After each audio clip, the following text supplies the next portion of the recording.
how to use Audacity to record and edit. If you find this video helpful, drop a like and subscribe. So for now, we're just going to open up Audacity, and you can do this on literally anything you're on. So all you want to do is just go ahead, and we're just going to go ahead and open this properly. And then we just can start recording something. Obviously, you're going to have your own project, record whatever you want, whether it's a commentary or anything like that, and then just press stop once you're done. Now, what you want to go ahead and do is, firstly, we're going to strip the ambient room floor.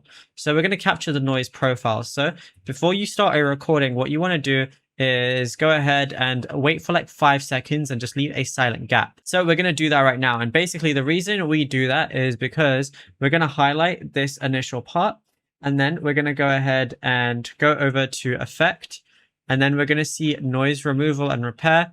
And then we're going to see noise reduction. Now we're going to press get noise profile, and then we're going to have to go ahead and press Control A to then highlight everything, go back to the same place. So effect, noise removal, noise reduction, and then we're going to press OK, and that's going to remove any background noise. Now what we want to do is we want to inject bass and depth. So we're going to highlight everything again by pressing Control A, go to effects, go to EQ and filters like so, and then go over to graphic EQ.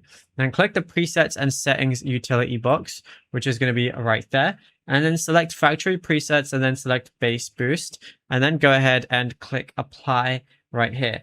Now reopen the graphic EQ panel node immediately, and then go ahead and click presets again. And then what we're going to go ahead and do is select treble boost. So we're going to go ahead and select that as well. And then we just want to click apply on that too.